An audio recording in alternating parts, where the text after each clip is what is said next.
Garam yang kita kenal merupakan salah satu bumbu dapur yang digunakan untuk pelengkap masakan. Dan mungkin garam sudah digunakan sejak nenek moyang terdahulu. Tentunya ada berbagai macam jenis garam. Ada garam halus, garam kasar, garam beriodium, dan lain sebagainya. Tetapi kali ini kami tidak akan membahas jenis-jenis garam yang ada. Kami akan membahas garam kasar atau garam krosok yang biasa orang Jawa menyebutnya, di mana garam kasar ini memiliki kegunaan lain yang mungkin tidak pemirsa ketahui. Kami sudah pernah membahas di konten sebelumnya.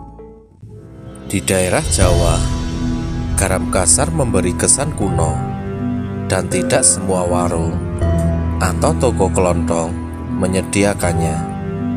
Karena garam kasar atau krosok ini tidak digunakan untuk memasak seperti garam-garam yang pemirsa gunakan di rumah.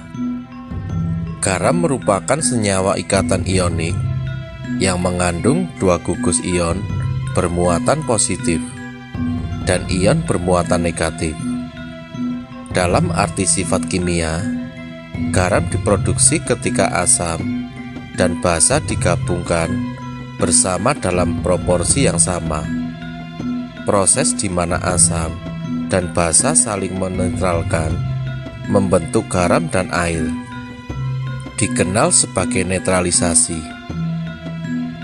Padahal secara alamiah, garam ditemukan di air laut dan dihasilkan dari penguapan air laut, dan garam laut masih menjadi komoditas pokok di banyak negara maritim, terutama yang beriklim kering dan musim panas yang panjang, seperti Indonesia. Garam memiliki banyak kegunaan, misalnya digunakan untuk memasak, digunakan selama produksi pasta gigi, plastik, sabun, pemutih, dan lain-lain. pH dalam garam adalah 7, yang berarti sifatnya netral, yaitu tidak bersifat asam maupun basa. Sebenarnya, penggunaan garam untuk menetralisir energi negatif tidak hanya digunakan di Indonesia saja, dan khususnya masyarakat Jawa, tetapi di seluruh dunia yang berhubungan dengan penetralan energi negatif yang selalu menggunakan garam kasar, seperti di beberapa film yang bertema horor atau mistis. Ketika melakukan pengusiran atau pembersihan, selalu menggunakan garam ditabur atau disebar di tempat-tempat yang akan dibersihkan dan bahkan dilemparkan ke tubuh manusia yang mengalami gangguan gaib.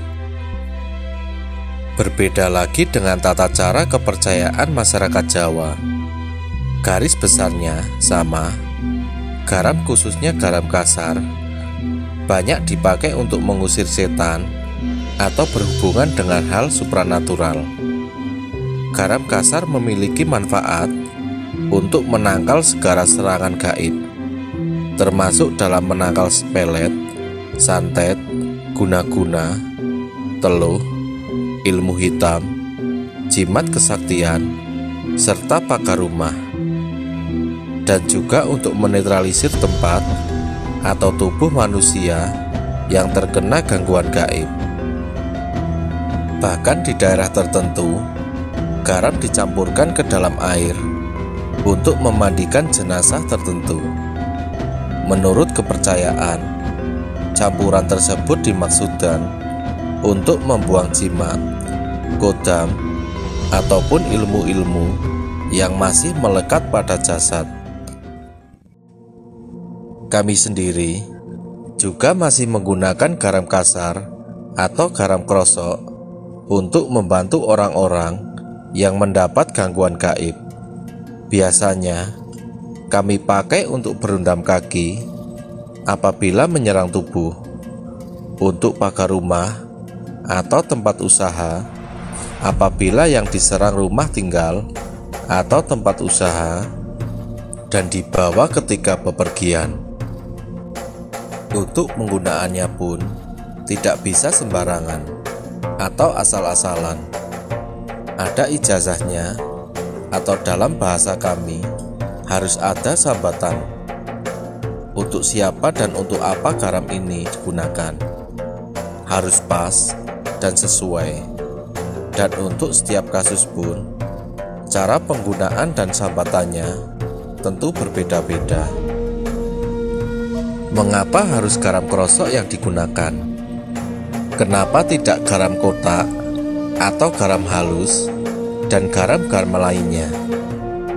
Menurut paham dan pemikiran logis kami, garam krosok atau garam kasar ini masih murni garam yang dikristalisasi tanpa adanya tambahan-tambahan bahan kimia di dalamnya, atau bisa disebut garam yang masih alami.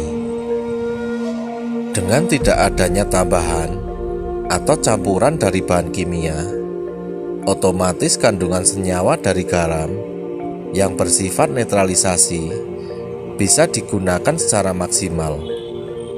Karena ketika digunakan, garam kasar atau garam krosok ini akan bertahan sedikit lama daripada garam-garam jenis lain. Apalagi penggunaannya untuk penangkal atau pembersih energi negatif yang masuk.